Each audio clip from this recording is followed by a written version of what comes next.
Kalau kita ingin mencapai kekudusan sama seperti Santa Teresa dari kanak-kanak Yesus, belajarlah untuk setia menjalankan tugas-tugas sederhana itu.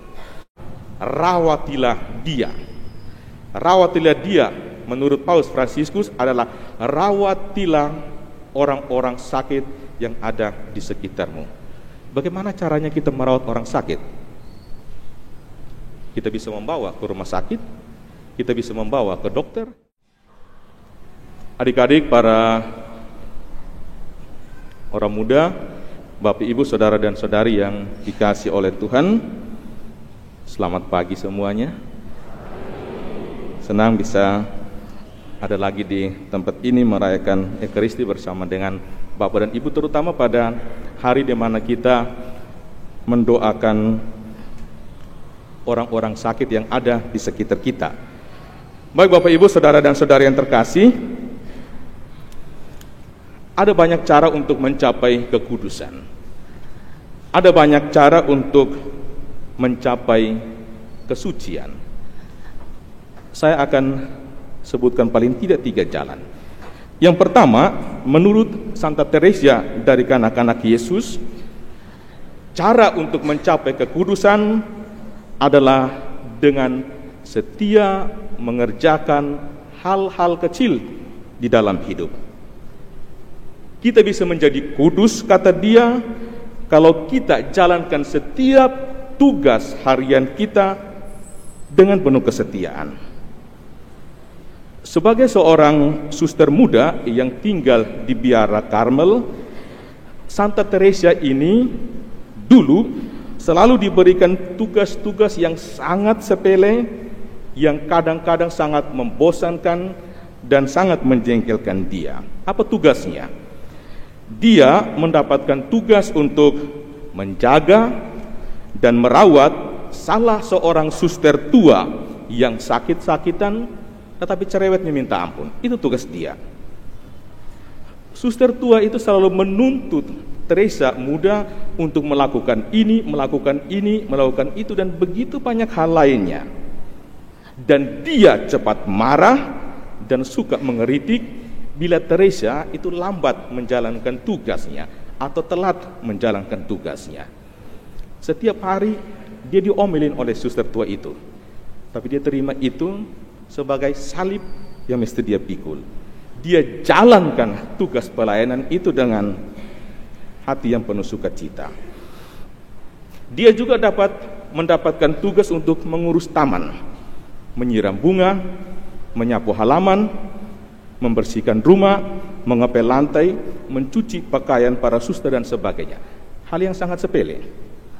Bukan saja bisa kita buat di biara, tapi bisa juga kita lakukan di dalam rumah tangga kita sehari-hari.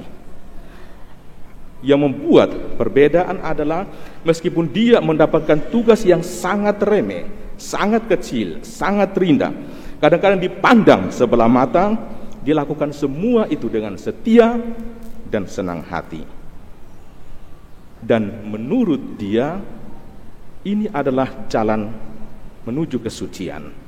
Ini adalah jalan menuju kekudusan. Dan itu terbukti. Sekarang dia adalah salah satu orang kudus besar di dalam gereja Katolik yang menjadi pelindung misi. Artinya apa Bapak dan Ibu, Saudara-saudara yang terkasih? Tugas yang diemban oleh Santa Teresa semasa tinggal di biara mirip-miriplah dengan tugas yang biasanya kita jalankan dalam kehidupan sehari-hari. Persoalannya, apakah kita jalankan semua itu dengan hati, dengan setia atau enggak? Bedanya cuma di situ. Kalau kita ingin mencapai kekudusan sama seperti Santa Teresa dari kanak-kanak Yesus, belajarlah untuk setia menjalankan tugas-tugas sederhana itu.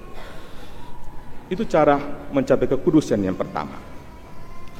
Cara lain untuk mencapai kekudusan kita temukan di dalam bacaan Injil. Tadi saya membaca versi pendeknya. Yesus katakan ada 2 hal yang bisa kita buat untuk mencapai kekudusan. Yang pertama, dia katakan jangan membunuh. Kita tidak pernah boleh mengambil hidup orang lain dengan jalan kekerasan. Tidak pernah boleh. Tidak pernah boleh. Karena itu seorang pembunuh, kata Yesus, harus dihukum. Itu udah jelas aturannya. Dan saya kira kita semua yang ada di sini tidak termasuk dalam golongan ini. Akan tetapi menurut Yesus, orang yang berbuat atau berkata kasar kepada sesamanya, orang seperti ini juga harus dihukum. Dengan kata lain, dalam arti tertentu, Yesus menyamakan hukuman antara orang yang membunuh dan orang yang suka berkata kasar kepada sesamanya. Apa contohnya orang yang suka berkata kasar? Yesus menyebutkan 3 hal.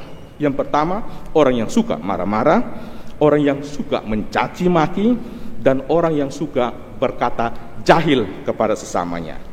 Nah, dalam kamus bahasa Indonesia, jahil itu sinonim atau sama dengan orang suka cemburu, suka iri, suka dengki, suka jahat, suka nakal, suka usi, dan begitu banyak hal lainnya.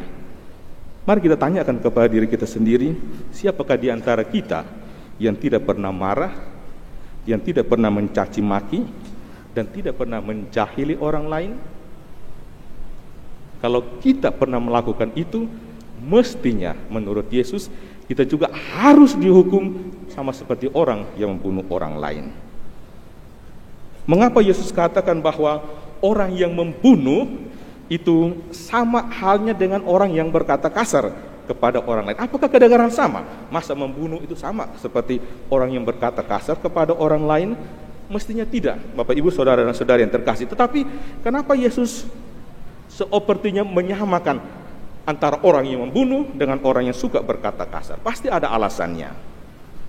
Kita tahu bahwa pembunuhan itu adalah suatu tindakan yang kejam, tindakan yang sangat kasar, dan orang yang membunuh harus dihukum karena perbuatannya itu.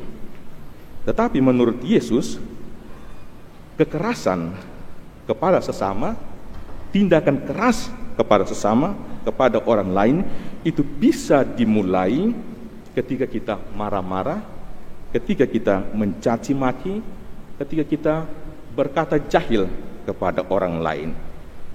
Karena itulah alasan kenapa orang yang marah-marah mesti dihukum. Karena itu kalau orang yang suka marah-marah dalam hidup sehari-hari, siapa saja mesti bertobat mulai sekarang. Bapak Ibu Saudara saya, itu yang pertama. Yang kedua, Yesus katakan kalau kamu ingin menjadi kudus, berdamailah dengan sesamamu sebelum engkau pergi beribadat.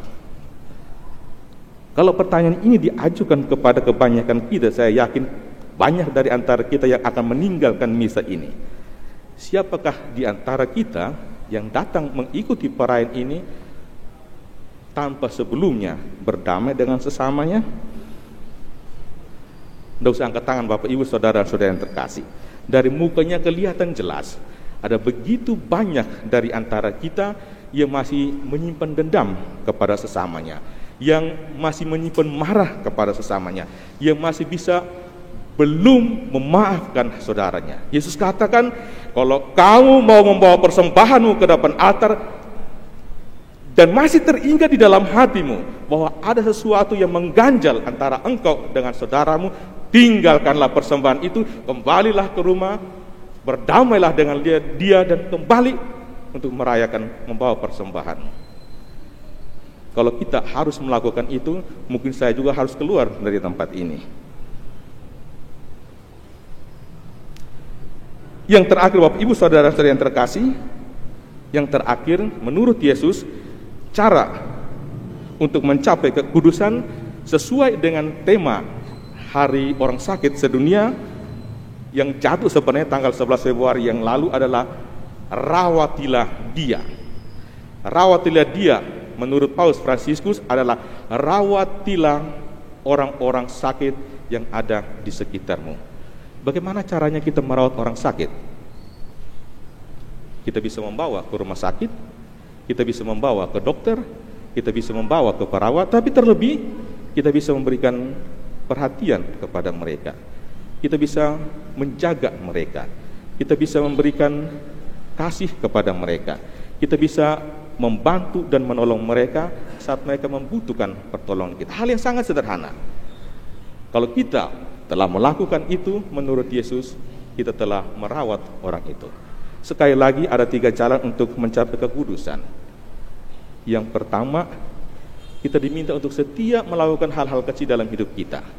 Yang kedua, kata Yesus, jangan membunuh dan berdamailah dengan sesamamu. Dan yang ketiga, rawatlah orang-orang sakit yang ada di sekitar kita. Kalau ketiga hal ini sudah kita lakukan, kita bisa menjadi kudus ketika kita masih hidup di dunia ini. Amin.